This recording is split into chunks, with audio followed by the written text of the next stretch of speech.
Hey, young people. Again, Brother James wants to let you know again that I do miss you. I do miss having activities. I miss getting to be involved in attack rallies. And hey, look, guess what? I want to thank personally each and every young person, young man, young lady that got involved in the quarantine spirit week.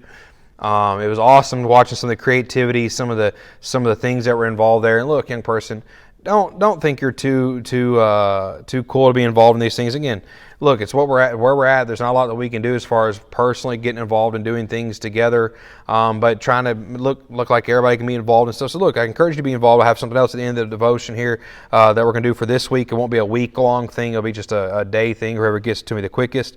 But again, James chapter 3, we covered verses 1 and 2 last week. We'll cover verses 3 through 5 this week. The Bible. Remember, last week we talked about the tongue. He began to lay down some ground rules about the tongue, about how if we can control that, we can control most things in our life and control a lot of sin if we can control our tongue. But verse 3 says, "Behold, we put bits in the horse's mouth, that they may obey us, and we turn about their whole body. Behold also the ships, which though they be so great, and are driven of fierce winds, yet are they turned about with a very small helm, whithersoever the governor listeth. Even so the tongue is a little member, and boasteth great things. Behold, how great a matter a little fire kindleth." And so again, here James lays down some ground rules and some things about, and some examples of the tongue being a small thing, but can do some great damage. And all these things here, they're big things, and then they mention some little things that control these big objects. It mentions a boat and how this little cell can control this boat. It mentions a fire, how it can start and spread just through a little spark. It mentions all these things. So verse 3, it mentions a bit in a horse's mouth. So again, he mentions this tongue, it can be used to guide and control us. A young person, it's important that, a lot of times what we say and how we say things is very, very important. A lot of times it can control and we allow our mouth. Look, all of us have the tendency to want to, when we hear something that we don't like, or we hear something that sounds goofy or stupid or funny or whatever word we want to use, we want to automatically think we got to regurgitate out what our brain came up with. And look, that's not always the case. We don't have to do that. But if we are doing that every time we hear something that we don't like, then what we're doing is we are being controlled by our tongue. And that tongue has become a bit in our mouth where it's just pulling us every which way. And look, and in fact, the Bible says that we are to control our mouth the same way that bit controls that horse. And so it means basically we need to use that analogy and say, look, James here is saying, look, you need to learn to control your tongue.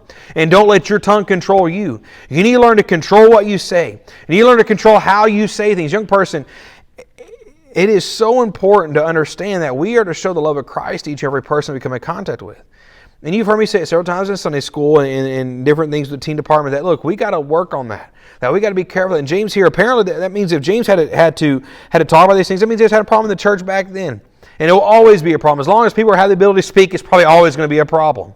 Then in verse 4, he says, a sail that drives a ship. What we say can drive us. What we say can move us. What we say can again, going back to the horse even, can control us. A young person, we should be controlled by the Word of God and by the preaching of the Word of God and by our prayer life. That's what we should be controlled by, and what comes out of our mouth should be filtered through this Word of God.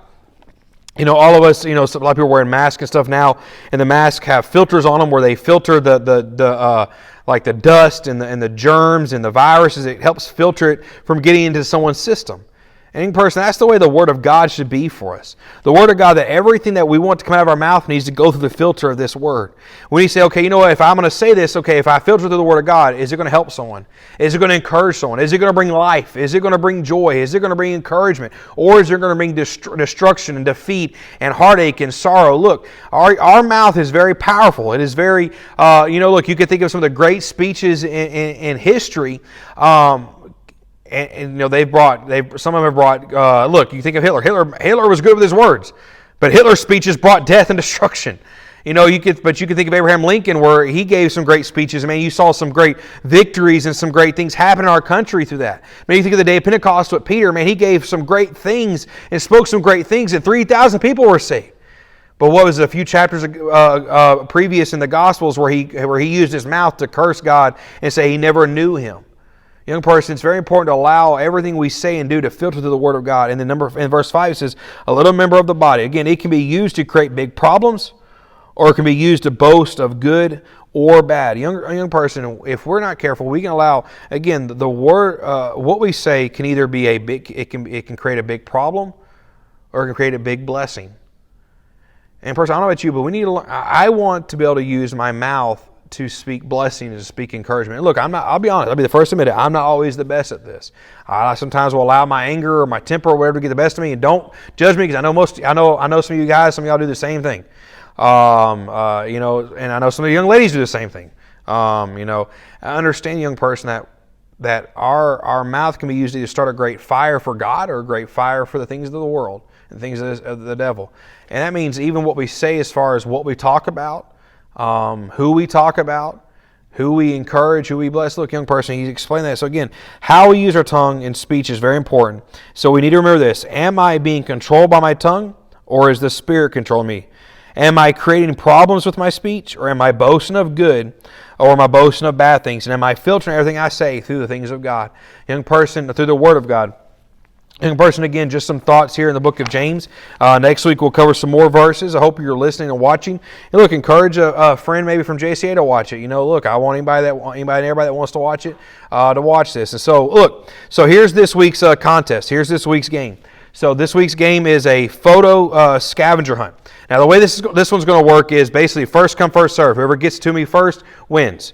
So what we're going to do is, we got 7 items here. You need to take a picture. Young ladies send it to Miss Chelsea, or young men send it to me, or send it through Instagram message, whatever works for you. So the first thing, I want to view out of your window. And listen, young person, Chase, I'm probably talking to you. Don't be a creeper. Don't creeper stalk the old guy in your next, in his underwear or something. Don't do all that. Okay. Use some discretion and some wisdom about the pictures you're taking. Number 2, I want a picture of your food stash. Now, don't go hunting down and looking through all your parents' snacks and stealing them. Look, look for. I know all of you have a food stash somewhere, whether it's candy or potato chips. Mine is potato chips and wing sauce. I have those all stashed where I actually drink wing sauce to get myself through the day. I'm just kidding. Number 3, a picture of your pet. So if you don't have a pet, take a picture of your little sister or little brother. I'm just kidding. Now that you can be kind of creeper. Take a picture of someone else's pet. I don't know. Give me a pet. I had a dog here, but I was like, well, not everybody has a dog. Chase, I don't need any jokes about your dog dying.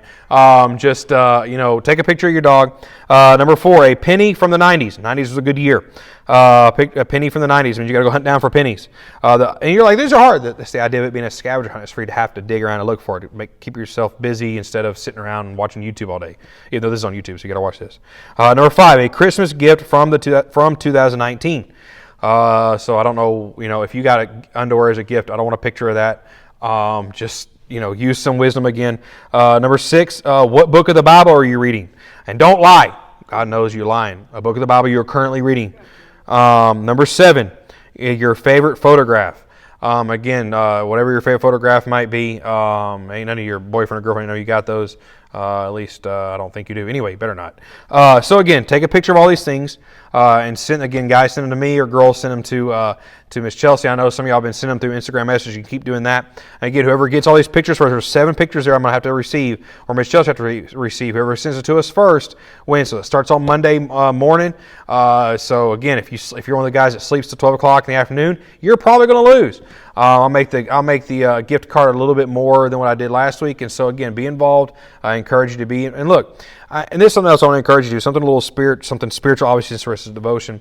Young person, I want you to, and I'm gonna do this week. I'm gonna challenge myself to. I'm gonna send y'all a verse, guys. A verse, Miss Chelsea. I know I already sent y'all a verse. Send y'all a verse of where we're reading that morning. But I want you to send me a verse where you're reading that morning. What you got, and maybe a thought about what God showed you in your devotion that week. Look, I want to know that you hopefully are spending time in the Word of God when we can't be together. And so again, I encourage you to do those things. Again, love you guys. Praying for you. Can't wait till we can be back together in Sunday school. As soon as I know more information about camp from Brother Bishop, I'll let you know. Again, love you. Praying for you. Hope you have a good week. Bye.